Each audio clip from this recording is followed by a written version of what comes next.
Hello everyone, நான் உங்கள் ஜெய்சன் பேசுகிறேன். இந்த வீடியோவில் மறுபடியும் நான் உங்களை சந்திப்பதில் எனக்கு மிகுந்த மகிழ்ச்சி. இந்த வீடியோவில் நாம் இன்றைக்கி பார்க்க போகிறது ஒரு இன்ட்ரெஸ்டிங்கான ஒரு விஷயம். இன்றைக்கி தமிழ்நாட்டில், கர்நாடகாவில், இந்தியா முழுவதும் இந்த விஷயத்தை கூர்ந்து கவனிச்சிட்டு இருக்காங்க. அது என்னென்னா, இன்றைக்கி கர்நாடகாவில் நடிகர் கமலஹாசனுக்கு எதிராக நடக்கிறதான போராட்டங்கள். எதனால் இந்த போராட்டங்கள் அங்கே நடக்குது, அந்த போராட்டமானது சரியா, அதை பற்றி தான் கொஞ்ச நேரம் இந்த வீடியோவில் நாம் இன்றைக்கி பேச போகிறோம். எங்களோட தொடர்ந்து இணைந்திருங்கள். ரீசெண்டாக நடிகர் திரு கமலஹாசன் அவர்கள் த்ரிஷா, சிம்பு ஆகியோருடன் இணைந்து தக் லைஃப் அப்படின்னு ஒரு படத்தில் நடிச்சிருக்காரு. இந்த படத்தை மணிரத்னம், ஃபேமஸ் டைரக்டரான மணிரத்னம் இயக்கியிருக்காரு. இந்த படத்துக்கு ஏஆர் ரஹ்மான் மியூசிக் அமைச்சிருக்காரு. இந்த படத்தோட ஆடியோ லான்ச் ரீசெண்டாக பிரம்மாண்டமாக அமர்க்களமாக நடந்திருக்கு. இந்த படம் ஜூன் 5ஆம் தேதி அன்று உலகம் முழுவதும் ரிலீஸ் செய்யப்படுகிறது அப்படின்னு நியூஸ் வந்திருக்கு.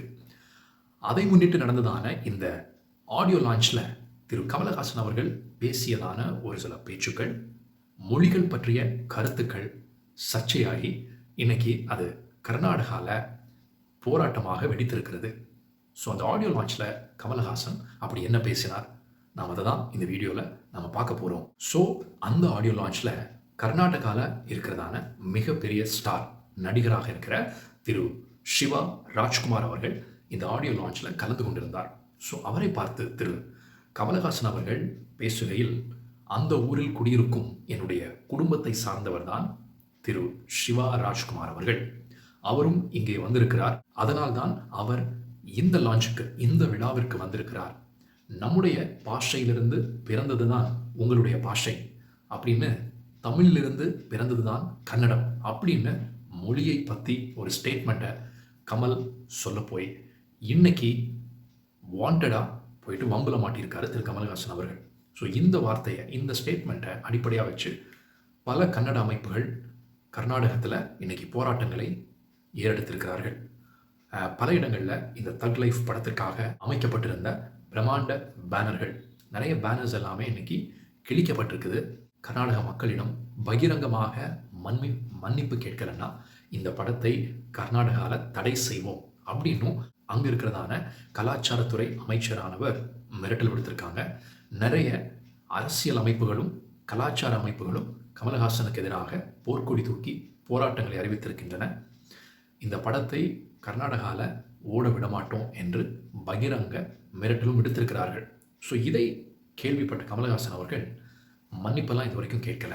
அவர் என்ன சொல்லியிருக்காருன்னா, அன்பு என்றைக்குமே மன்னிப்பு கேட்காது, இந்த விஷயத்துக்காக நான் மன்னிப்பு கேட்கப் போவது கிடையாது என்று அவர் உறுதியாக சொல்லியிருக்காரு. கர்நாடக முதல்வர் திரு சித்தாராமையா அவர்களும் தன்னுடைய கண்டனத்தை தெரிவித்திருக்கிறார். ஸோ கடைசி வரையில் கமல் மன்னிப்பு கேட்காமல் இருப்பாரா, இல்லை கடைசி நேரத்தில் போய் இந்த படத்தில் அவங்களுக்காக நான் மன்னிப்பு கோர்றேன், ஏன் ஒருத்தனால உழைச்சவங்களோட அந்த உழைப்பு வீணாகி போய்விடக்கூடாது அப்படின்னு சொல்லி மன்னிப்பு கேட்பாரா, இதை நான் பொறுத்திருந்து தான் பார்க்க வேண்டும். ஸோ என்னை பொறுத்தவரையில் எப்போவுமே இந்த மொழிகள் பற்றி பேசுகிறது ஒரு சென்சிட்டிவான ஒரு விஷயம். தமிழ்நாட்டில் தமிழை பற்றி நம்ம இன்னொருத்தங்க தப்பாக பேசினா நமக்கு எவ்வளோ கோவம் வருதோ, அதே மாதிரி தான் கன்னடாவில் தெலுங்கு மொழியை பற்றி நம்ம போயிட்டு ஆந்திராவில் பேசினா, அதற்கு எதிராக நம்ம பேசினா அந்த மக்களுக்கு நிச்சயமாக அது ஒரு சென்சிட்டிவான ஒரு உணர்வு சம்மந்தப்பட்டது. நிச்சயமாக அது ஒரு போராட்டத்தை தூண்டுவதான ஒரு ஸ்டேட்மெண்ட்ஸாக தான் மொழிகளுக்கு ஆதரவாக, எதிராக அதனையொட்டி பேசுகிறதான எல்லா கருத்துக்களும். ஸோ அது ஒரு சென்சிட்டிவாக உணர்வுகளை தூண்டக்கூடியதாக அமைந்திருப்போம். ஸோ அதனால் இந்த மொழி பற்றி பேசுகிறதுல நம்ம எல்லாருமே, அனைவருமே ஜாக்கிரதையாக பேச வேண்டும், கவனமாக பேசுவது அவசியம். ஸோ இதில் கமலஹாசன் அவர்கள் விளையாட்டா சிவா ராஜ்குமார் அவர் ஒரு ஃப்ரெண்ட்லியாக பேசின ஒரு விஷயம் இன்னைக்கு அங்கே அதையே பிடிச்சிட்டு அங்கே அந்த கன்னட அமைப்புகளானது போராட்டங்களை நடத்தி கொண்டிருக்கிறார்கள். ஸோ இதை கமலஹாசன் அவர்கள் தவிர்த்து அந்த பட விழாவில் இதை பேசுகிறதுக்கு தேவையே கிடையாது. ஆனாலும் ஒரு விளையாட்டில் அவர் பேசியிருக்கிறார். ஸோ அவர் தேவையில்லாமல் பேச போய் இப்போது வம்பில் மாட்டியிருக்காரு. ஸோ இதுக்கு என்ன செய்ய போகிறாங்கன்னு தெரில. மன்னிப்பு கேட்கிறதும் மன்னிப்பு கேட்காததும் திரு கமலஹாசன் அவர்களின் தனிப்பட்ட உரிமை. ஆனால் இந்த போராட்டங்களும் தேவையற்றது. ஏன்னா இதுக்கு முன்னாடி நிறைய டைமு கர்நாடகாவில் தமிழ்நாடை பற்றி, தமிழக மக்களை பற்றி, தமிழ் மொழியை பற்றி, தவறாக பேசப்பட்ட தருணங்கள் நிறைய உண்டு.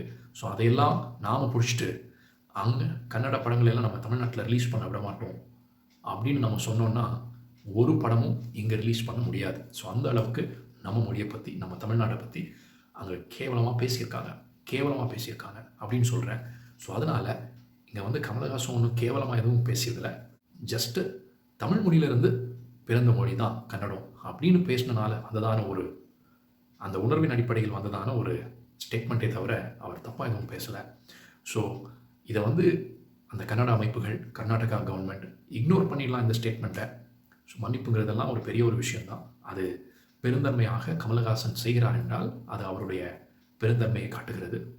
அதை செய்யலைன்னா அது அவருடைய தனிப்பட்ட உரிமையும் கூட. ஸோ என்ன நடந்தாலும் மக்களுக்கு பாதிப்பு இல்லாமல் நடந்துச்சுன்னா நம்ம எல்லாருக்குமே திருப்தி, சந்தோஷம். ஸோ இந்த விஷயம் சுமூகமாக முடியும் என்று நாம் எல்லாரும் நம்பலாம். நானும் உங்களை மாதிரி தான் நம்பிட்டுருக்கேன். ஸோ பார்க்கலாம் என்ன நடக்குதுன்னு. நான் உங்கள் ஜெய்சன் சாமுவேல். இந்த வீடியோ பிடிச்சிருந்தா லைக் பண்ணுங்கள், ஷேர் பண்ணுங்கள், உங்களுடைய ஃபீட்பேக்கை கமெண்ட் செக்ஷனில் போஸ்ட் பண்ணுங்கள். ஸோ நிச்சயமாக இந்த சேனலை மறக்காமல் சப்ஸ்கிரைப் பண்ணிடுங்க. நான் உங்கள் ஜெய்சன் சாமுவேல். மறுபடியும் உங்களை மற்றும் ஒரு வீடியோவில் சந்திக்கிறேன். நன்றி, வணக்கம்.